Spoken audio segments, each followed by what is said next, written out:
الحمد لله نحمده ونستعينه ونستغفره ونعوذ بالله من شرور أنفسنا ومن سيئات أعمالنا من يهده الله فلا مضل له ومن يضلل فلا هادي له ونشهد أن لا إله إلا الله وحده لا شريك له ونشهد أن سيدنا وحبيبنا ومولانا محمدا عبده ورسوله الذي أرسله بالحق بشيرا ونذيرا وداعيا إلى الله بإذنه وسراجا وقمرا منيرا فقد قال الله تعالى في كلامه المجيد والفرقانه الحميد أعوذ بالله من الشيطان الرجيم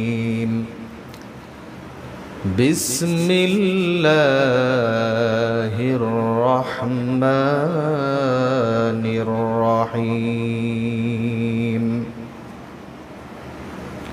وقوموا لله قانتين وقال رسول الله صلى الله عليه وسلم لا يزال الله عز وجل مقبلا على العبد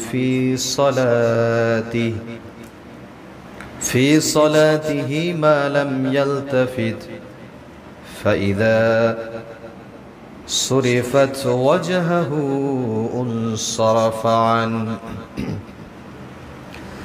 صدق الله العظيم وصدق رسوله النبي الكريم ونحن على ذلك لمن الشاهدين والشاكرين قالوا سبحانك لا علم لنا إلا ما علمتنا إنك أنت العليم الحكيم وقال تعالى في شان حبيبه ومحبوبه إن الله وملائكته يصلون على النبي يا أيها الذين آمنوا صلوا عليه وسلموا تسليما اللهم صل على مولانا محمد وعلى آل سيدنا شفيعنا محمد اللهم صل على سيدنا مولانا محمد وعلى آل سيدنا شفيعنا محمد هو الحبيب الذي ترجع شفاعته لكل هول من الأهوال مقتحم اللهم سيدنا مولانا محمد وعلى آل سيدنا شفيعنا محمد بلغ العلا بكماله كشف الدجى بجماله حسنت جميع خصاله صلوا عليه وآله الحمد لله মুআজ্জাজ মুহতারাম মুসাল্লিয়ান ism মহান আল্লাহ সুবহানাহু ওয়া তাআলার দরবারে লাখ কোটি শুকরিয়া আদায় করি যিনি আমাদেরকে অত্যন্ত ভালোবেসে মহব্বত করে পবিত্র সালাতুল জুমাআতে জুমার সালাত আদায়ের উদ্দেশ্যে মসজিদে সকলের আগে বাগে আসার বসার তৌফিক যোগ্যতা দান করলেন। এই জন্য সেই মহান মনিবের দরবারে তারই শিখানো ভাষায় কালিমাতুশ শুকরিয়া আদায় করি, সকলেই পড়ি আলহামদুলিল্লাহ।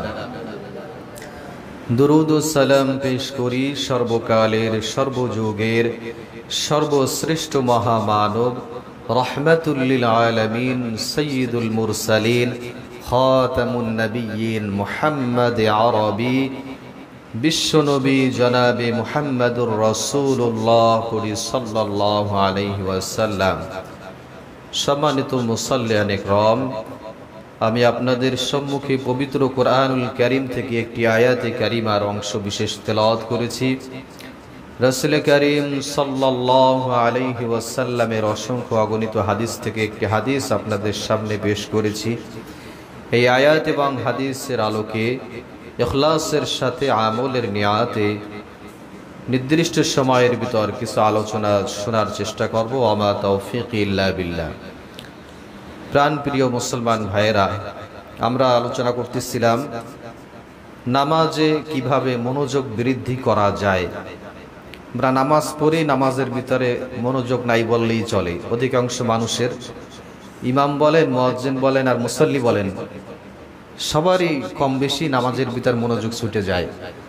আবার এমনও হয় যে ইমাম সাহেব নামাজে ভুল বলছে, পিছনের মুসল্লিরাও তাদেরও খেয়াল নাই, তারাও হারায় গেছে ইমাম সাহেবের সঙ্গে সঙ্গে, আছে না নাই?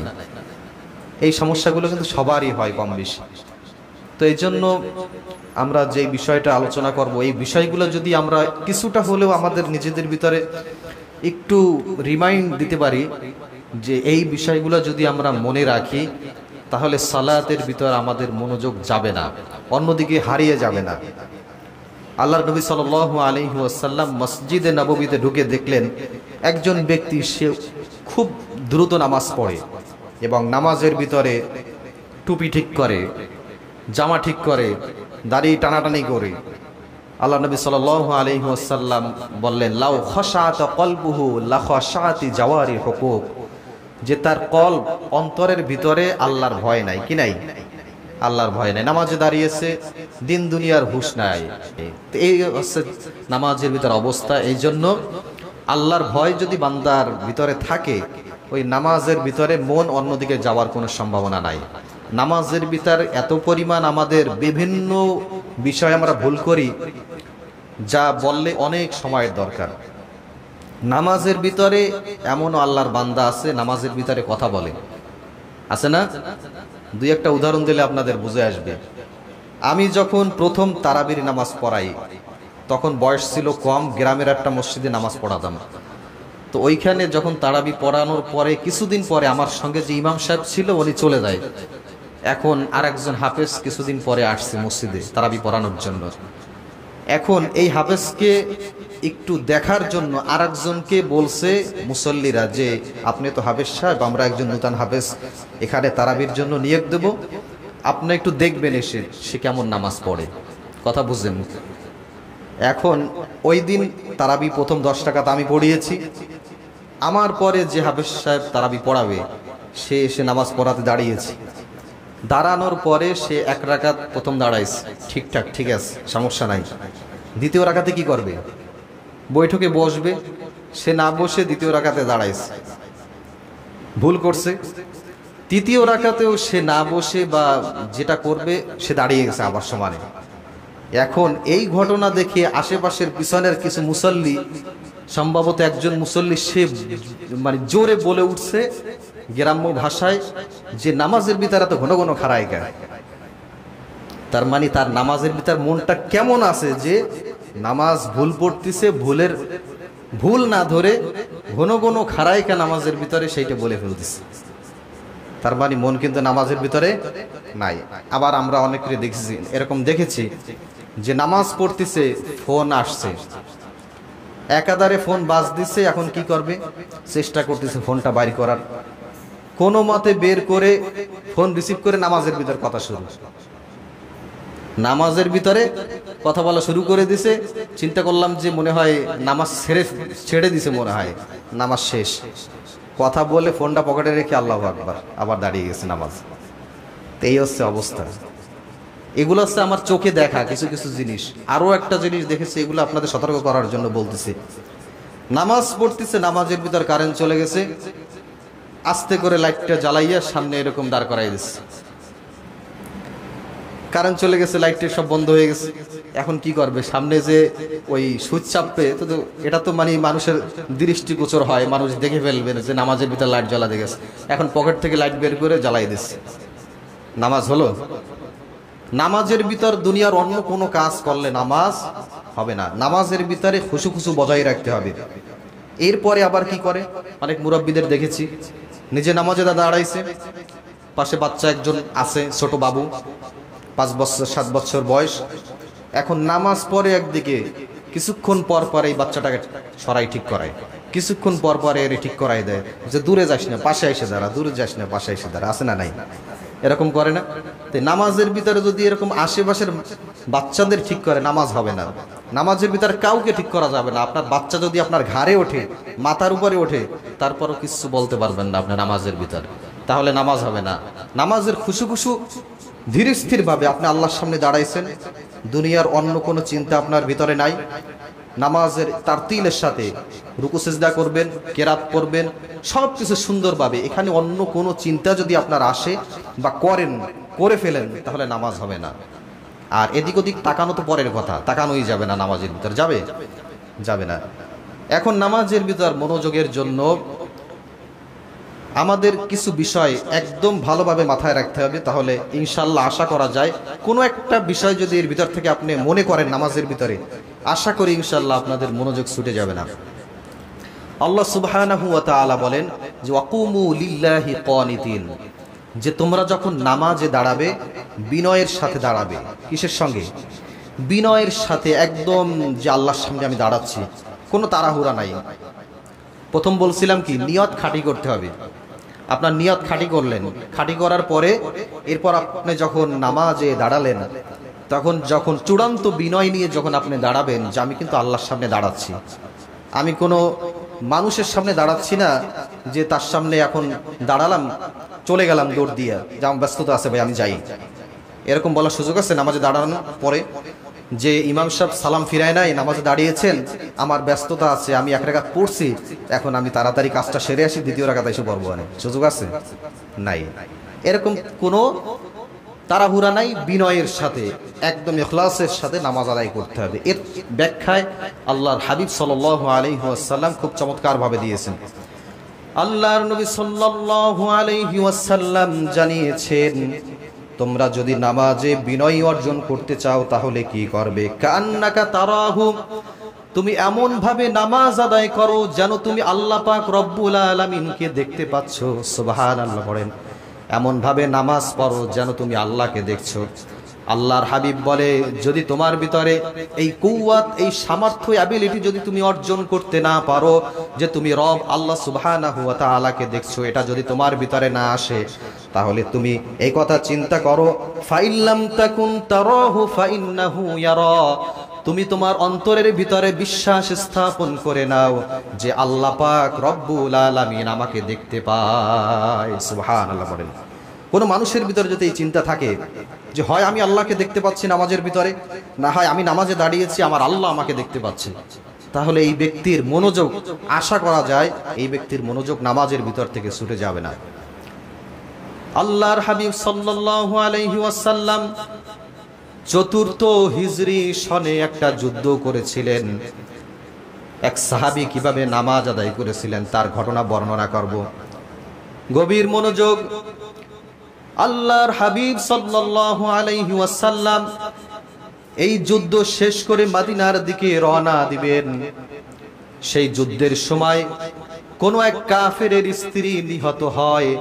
ওই কাফের প্রতিজ্ঞা করে যতক্ষণ পর্যন্ত আল্লাহর হাবিব সাল্লাল্লাহু আলাইহি ওয়াসাল্লাম এবং তার সাহাবীদেরকে রক্তপাত না ঘটাবে, যতক্ষণ পর্যন্ত তাদেরকে হত্যা না করতে পারবে, ততক্ষণ পর্যন্ত আমি গোসল করব না, খাওয়া দাওয়া করব না, এমনকি মাথার চুল পর্যন্ত আশ্রাবো না। নাউজুবিল্লাহ। এই কাফের প্রতিজ্ঞা করলো যতক্ষণ পর্যন্ত তাদেরকে আমি হত্যা না করতে পারবো আমি এই কাজগুলো করব না। আল্লাহর হাবিব সাল্লাল্লাহু আলাইহি ওয়াসাল্লাম যখন মদিনা মুনাওয়ারার দিকে রওনা দিলেন, প্রতিমধ্যে রাত হয়ে যায়। আল্লাহর হাবিব সাল্লাল্লাহু আলাইহি ওয়াসাল্লামের একটা গুণ ছিল, তিনি যখন মদিনায় রওনা দিতেন রাত হয়ে গেলে মদিনায় প্রবেশ করতেন না। সাহাবীদেরকে অর্ডার করলেন, ও আমার সাহাবীরা, তোমরা এখানে তাবু গাড়ো, রাত্রি যাপন করব, সকাল হলে আমরা মদিনা মুনাওয়ারার দিকে যাব। তাবু গাড়া হলো, এবার ঘুমাতে যাওয়ার পালা। আল্লাহর হাবিব সাল্লাল্লাহু আলাইহি ওয়াসাল্লাম সাহাবীদেরকে লক্ষ্য করে বললেন, ও আমার সাহাবীরা, তোমাদের মধ্যে থেকে আমি এমন একজন আল্লাহর গোলামকে দেখতে চাই যে কিনা এইখানে সারা রাত দাঁড়িয়ে দাঁড়িয়ে পাহারা দিবে, আমরা একটু নিশ্চিন্তায় ঘুমাবো। আল্লাহর হাবিব সাল্লাল্লাহু আলাইহি ওয়াসাল্লাম বলার সঙ্গে সঙ্গে একজন সাহাবী দাঁড়িয়ে গেলেন, জলিলুল কদর সাহাবী হযরত আব্বাদ ইবনে বাশির। তিনি দাঁড়িয়ে গেলেন, ইয়া রাসূলুল্লাহ, আমি পাহারা দেব। এই কথা শুনে আল্লাহর নবী সাল্লাল্লাহু আলাইহি ওয়াসাল্লাম বললেন, তুমি পারবে একা একা পাহারা দিতে? হযরত আব্বাদ ইবনে বাশির বললেন, ইয়া রাসূলুল্লাহ, যখনই আমি আপনার সঙ্গে এসেছি তখন থেকেই আমি মনে মনে নিয়াত করে ফেলেছি আল্লাহর হাবিব সাল্লাল্লাহু আলাইহি ওয়াসাল্লামকে জীবনের সমস্ত শক্তি দিয়ে, এমনকি জীবনের বিনিময়ে তাকে আমি ভালোবাসবো। সুবহানাল্লাহ। এই কথা বলতে বলতে পাশের একজন সাহাবী তিনিও দাঁড়িয়ে গেলেন, তার নাম ছিল হযরত আম্মার বিন ইয়াসির। এই দুইজন সাহাবী তারা চিন্তা করলো যে আমরা দুইজন একসঙ্গে পাহারা দেব। এখন পাহারা দেওয়ার পালা। দুইজন সাহাবী কিছুক্ষণ পাহারা দিলেন। এখন একজন অপরজনের সাথে বলাবলি করতেছে, ভাই রে, আমরা যদি সারা রাত দুইজনই পাহারা দিই তাহলে সকালে ক্লান্তি এসে যেতে পারে, আমাদের তার চেয়ে আমরা একটা কাজ করি, দুইজনে ভাগ করি, রাত্রটাকে দুইটা ভাগ করি, এক অংশে তুমি পাহারা দাও আমি ঘুমাই, আর এক অংশে আমি পাহারা দেব তুমি ঘুমাবে। হযরত আব্বাদ ইবনে বাশির তিনি বললেন, খুব চমৎকার কথা বলেছো ভাই রে, আমি কি প্রথম রাত্রে পাহারা দেব নাকি তুমি পাহারা দিবে? হযরতে আম্মার বিন ইয়াসির বলে, ভাই আমি খুব ক্লান্ত, আমি প্রথম ঘুমাই, শেষ রাত্রে আমি পাহারা দেব। হযরতে আব্বাদ ইবনে বাশির তিনি পাহারায় দাঁড়িয়ে গেলেন। সমস্ত সাহাবী ঘুমিয়ে গেল। হযরতে আব্বাদ তিনি মনে মনে চিন্তা করতে লাগলেন, যেহেতু আল্লাহর হাবিব সাল্লাল্লাহু আলাইহি ওয়াসাল্লামের কদম মোবারকের পাশে দাঁড়িয়ে দাঁড়িয়ে আমি পাহারা দিচ্ছি, হায় রে, এখানে দাঁড়িয়ে দাঁড়িয়ে আমি যদি আল্লাহ পাক রব্বুল আলামিনের কুদরতি কদমে যদি সেজদা দিতে পারি তাহলে কতই না ভালো হয়। একথা চিন্তা করতে করতে হযরতে আব্বাদ ইবনে বাশির তিনি নামাজেও দাঁড়িয়ে গেলেন। তাহলে দুইটা কাজ হবে, পাহারাও আদায় হবে, নামাজও পড়া হবে। হযরতে আব্বাদ ইবনে বাশির নামাজে দাঁড়িয়ে গেলেন। তার কণ্ঠটা তো চমৎকার ছিল। সহিহ বুখারীর বর্ণনা, মসজিদে নববীতে হযরতে আব্বাদ তিনি একদিন কোরআন তেলাওয়াত করতেছিলেন। আল্লাহর নবী সাল্লাল্লাহু আলাইহি ওয়াসাল্লামকে কি চমৎকার ভাবে উন্মাদনা তৈরি করে দিলেন। কি তেলাওয়াত করতেছে, এত চমৎকার ভাবে কি তেলাওয়াত করতেছে। তিনি খুশি হয়ে গেলেন। আম্মা জান আয়েশাকে ডাক দিয়ে বলে, এটা কি আমার আব্বাদের কণ্ঠ? বলে, ইয়া রাসূলুল্লাহ, সেই তেলাওয়াত করতেছে। হযরতে আব্বাদ ইবনে বাশির তিনি নামাজে দাঁড়িয়ে গেলেন। ওদিকে সেই প্রতিশোধ পরায়ণ কাফের বাড়ি থেকে বের হয়েছে হত্যার প্রবল নেশা নিয়ে, হাতে তীর আর ধনুক নিয়ে বের হয়েছে। কোথায় পাওয়া যায় রাসূলুল্লাহর সাহাবী এবং রাসূলুল্লাহকে যেখানে পাবে সেখানেই হত্যা করবে। কিন্তু প্রচন্ড অন্ধকারের রাত, কাউকে দেখা যায় না। তিনি ঘুরতে ঘুরতে হঠাৎ করে হযরতে আব্বাদ ইবনে বাশির তার কণ্ঠের আওয়াজ, তার তেলাওয়াতের আওয়াজ তার কর্ণকুহরে প্রবেশ করলো। এই কাফের চিন্তা করলো, তাহলে আল্লাহর নবীর সাহাবী তারা আশেপাশেই কোথাও আছে। প্রচন্ড অন্ধকার, দেখা যায় না। খুঁজতে খুঁজতে কিছু দূর সামনে আগালো। তিনি চিন্তা করলো, এদিক থেকে আওয়াজটা আসতেছে, তাহলে কি করা যায়। তিনি তার তীর থেকে, তার ধনুক থেকে একটা তীর ওই কণ্ঠস্বরকে লক্ষ্য করে ছুঁড়ে মেরে দিলেন। এই তীরটা নির্ভুলভাবে, অব্যর্থভাবে হযরতে আব্বাদের সিনার মধ্যে এসে লাগলো। হাদিসের বর্ণনা, লাম ইয়াতাহাররাক ওয়া লাম ইয়াকতাইস সালাম। আল্লাহর নবী সাল্লাল্লাহু আলাইহি ওয়াসাল্লামের সাহাবী হযরতে আব্বাদ নামাজের ভিতরে দাঁড়িয়ে বিন্দু মাত্র নড়াচড়া করলেন না, আহ শব্দ করলেন না, সমানে খুশু বজায় রাখে নামাজ আদায় করলেন। সুবহানাল্লাহ। প্রথম তীর মারার পরে এখন এই কাফের চিন্তা করতেছে, আমার তীর তো মিস হওয়ার কথা না, আমি যে তীর মেরেছি, কিন্তু তার তিলাওয়াত তো বন্ধ হচ্ছে না। সুবহানাল্লাহ বলেন, যে তার তিলাওয়াত বন্ধ হচ্ছে না। এই কাফের চিন্তা করলো আবার তীর মারতে হবে। সে তার ধনুক থেকে আরেকটা তীর বের করে ওই কণ্ঠস্বরকে লক্ষ্য করে মেরে দিল। হাদিসের বর্ণনা, এই তীরটা নির্ভুলভাবে এসে হযরত আব্বাদের সিনার মধ্যে এসে লাগলো। লাম ইয়াতাহাররাক ওয়া লাম ইয়াকতাইস সালাহ। আব্বাদ তিনি নামাজের ভিতরে একটু আহ শব্দ করলেন না, বিন্দু মাত্র নড়াচড়া করলেন না, সীসা ঢালা প্রাচীরের ন্যায় সোজা দাঁড়িয়ে রইলেন। সুবহানাল্লাহ। এরকম একটা, দুইটা, তিনটা তীর মারলো। তিনটা তীর খেয়ে হযরতে আব্বাদ ইবনে বাশির তিনি নামাজ তার তিলের সাথে, ইখলাসের সাথে নামাজ শেষ করলেন। নামাজ শেষ করার পরে পাশের ঘুমন্ত সাহাবী হযরত আম্মার বিন ইয়াসির তাকে ডাক দিয়া বলেন, ভাই রে, আমার বিদায়ের সময় মনে হয় হয়ে গেছে। সবাই ঘুম থেকে জেগে গেল। হযরত আব্বাদ ইবনে বাশিরের গোটা শরীরটা স্নান হয়ে গেল রক্তে। সাহাবীরা জিজ্ঞাসা করতেছে, কিভাবে হলো?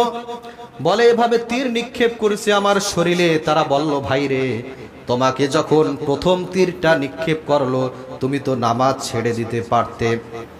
হযরতে আব্বাদ ইবনে বাশির বলে, কাবার মালিক, ওয়াল্লাহি আল্লাহর কসম করে বলি, নামাজের ভিতরে এত মজা পাচ্ছিলাম, কখন যে নামাজের ভিতরে তিনটা তীর এসে আমার বুকটাকে ঝাঁঝরা করে দিল, ক্ষতবিক্ষত করে দিল।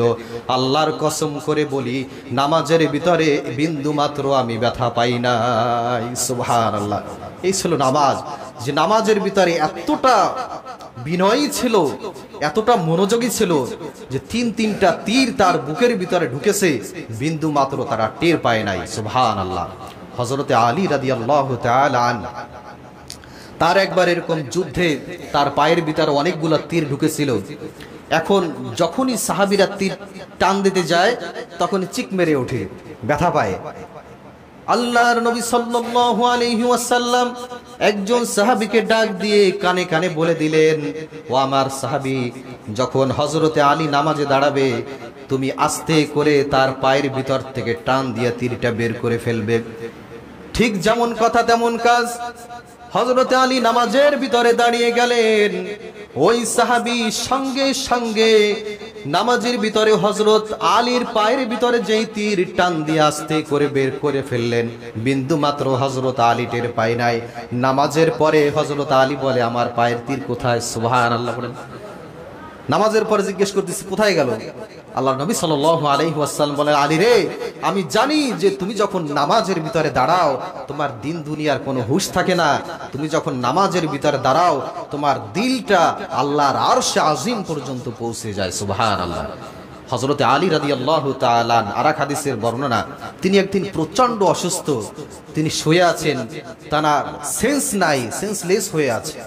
আল্লাহর হাবিব সাল্লাল্লাহু আলাইহি ওয়াসাল্লাম পাশে সাহাবীকে ডাক দিয়ে বললেন, সাহাবী তুমি এখন এইখানে হযরত আলীর কানের পাশে এসে দাঁড়িয়ে আজান দাও।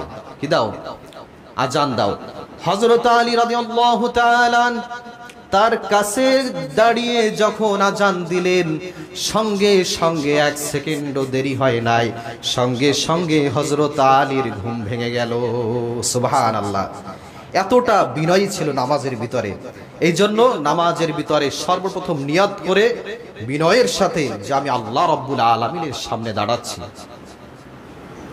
আমার ভাইরা, এর পরের কাজ হলো 3 নম্বরে আমাদের নিয়ত থাকতে হবে যে আমি যেই নামাজের ভিতরে দাঁড়াচ্ছি এই নামাজটা আমার জীবনের শেষ নামাজ।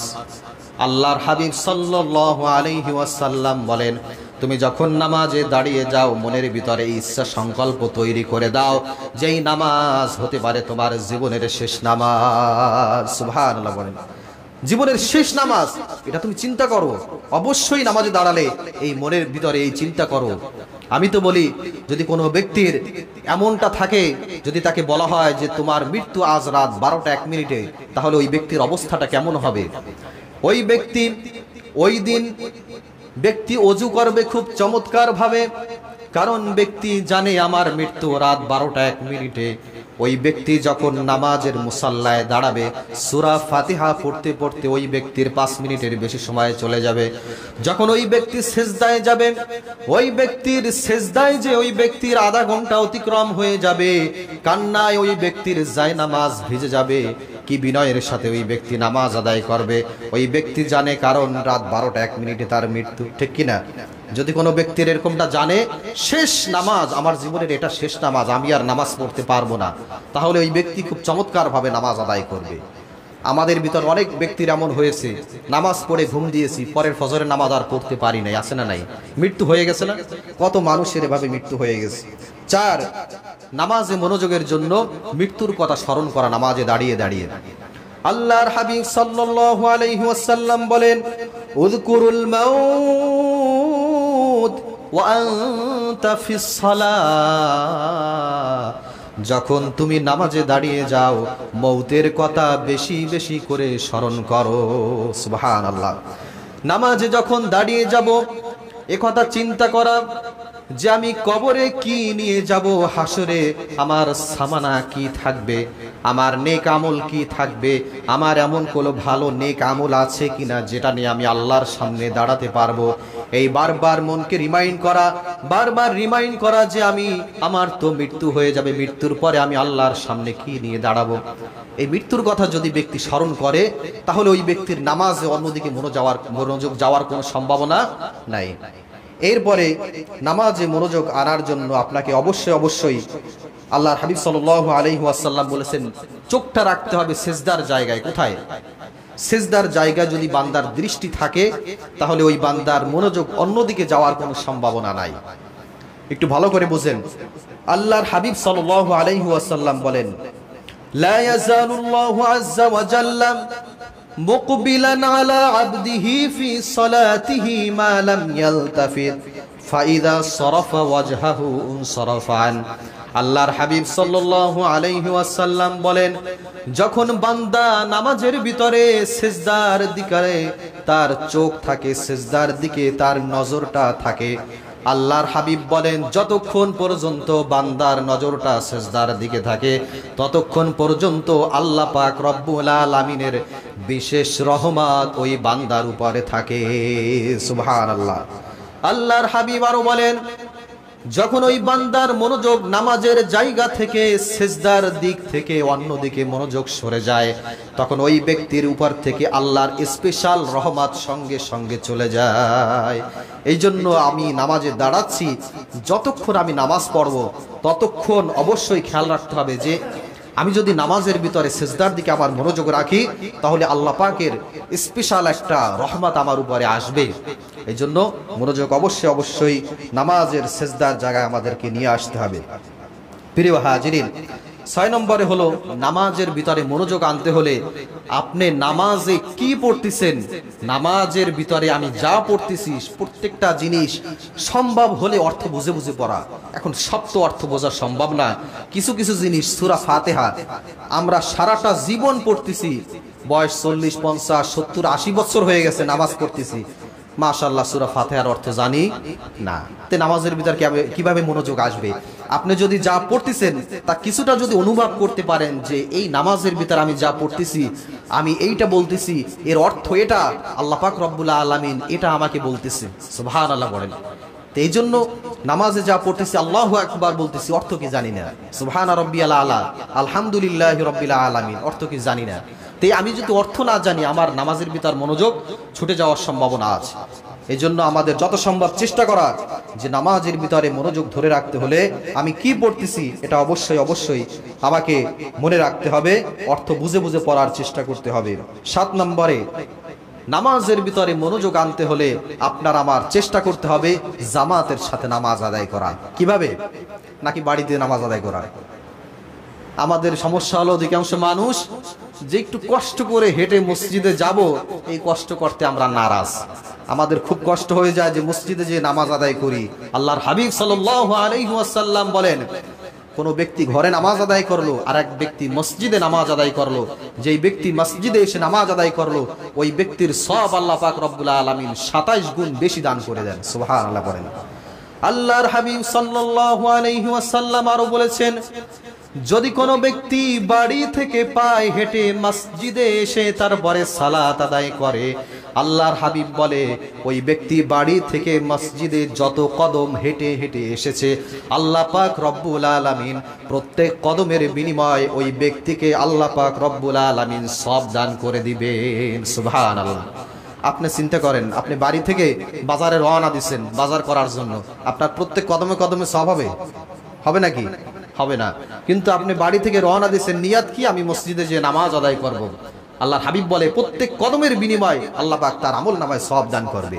তবে দান করতে পারে বাজারে গেলেও। আপনার যদি নিয়াত থাকে যে আমি এখান থেকে বাজারে যাচ্ছি, বাজারে তো আমার আসরের সময় হয়ে যাবে অথবা মাগরিবের সময় হয়ে যাবে, আমি ওখান থেকে যেই নামাজ পড়ব, এই যে আপনি নিয়াত করলেন, এই নিয়াতের কারণে আল্লাহ পাক রব্বুল আলামিন চাইলে আপনার আমল নামায় এই কদমে কদমের বিনিময়ে আল্লাহ পাক রব্বুল আলামিন সওয়াব দান করে দিতে পারেন। এই জন্য আমাদেরকে চেষ্টা করা দরকার যে আমরা সব সময় চেষ্টা করি যে জামাতের সাথে নামাজ আদায় করার জন্য। আমাদের মৃত্যু তো হয়ে যাবে, শেষ মৃত্যুটাই আমার মৃত্যুটা এমন না হয়ে যায় যে শেষ সালাতটা আমি ঘরে একা একা আদায় করেছি, এমন হয়ে যেতে পারে না। আমাদের চেষ্টা করা দরকার যে ফজরের সালাত, মাগরিবের সালাত, প্রত্যেক ওয়াক্তের সালাত, ইশার সালাত আমি না পড়ে তারপর ঘুমিয়ে গেলাম, আছে না নাই? রাতে ঘুমের ভিতর তো আমার মৃত্যু হয়ে যেতে পারে, কোনো গ্যারান্টি আছে? ইশার সালাত জামাতে আদায় করা, এরপর ওযু করে তারপরে ঘুমানো, এটা আল্লাহর হাবিব, ওলামা ইকরাম, বুজুর্গদের একটা বৈশিষ্ট্য ছিল। রাত্রে তারা যখন ঘুমাতেন তখন ওযু করে ঘুমাতেন। অনেকে জিজ্ঞেস করে যে হুজুর, যে আমি ঘুমের ভিতরে বিভিন্ন রকমের স্বপ্ন দেখি, আজে বাজে বারবার স্বপ্ন দেখি, হুজুর কি করতে পারি?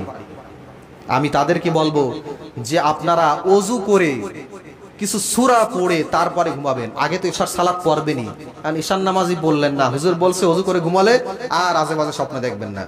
কাজ হবে? কাজ হবে? হবে না। আপনার ঈশার নামাজ আগে পড়তে হবে, সুন্দরভাবে ওযু করতে হবে, ওযু করে নিয়াতটাকে খাঁটি করতে হবে। এরপর আপনি সূরা পড়েন, সূরা ফাতিহা পড়েন, ইখলাস পড়েন, আয়াতুল কুরসি পড়েন, ঘুমিয়ে যান। ইনশাআল্লাহ আশা করা যায় যে আপনি, অনেকের খারাপ আসর আছে, জিনের আসর আছে, এই সমস্যাগুলো আছে। সমস্যা কি? ঘুমানোর সময় ওযু করবে না, অপবিত্র অবস্থায় ঘুমিয়ে যায়, আছে না নাই? অপবিত্র অবস্থায় ঘুমালে আপনার উপর শয়তান ভর করবে বেশি। পবিত্র অবস্থায় চেষ্টা করবেন ঘুমানোর, নামাজ ছাড়বেন না, নামাজ জামাতের সাথে পড়বেন, নামাজ পড়ে ওযু করে ঘুমাবেন। ইনশাআল্লাহ আল্লাহ পাক রব্বুল আলামিন আপনার উপর স্পেশাল রহমত নাজিল করবেন।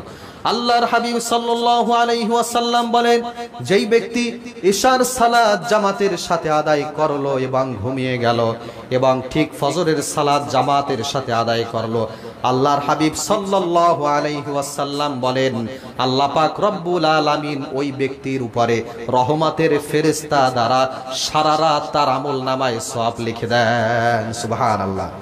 তো একটু কষ্ট করে আমরা এশার সালাত ফজরের সালাত যদি জামাতে পড়তে পারি সব কম না বেশি? অনেক বেশি সওয়াব। এই জন্য চেষ্টা করি।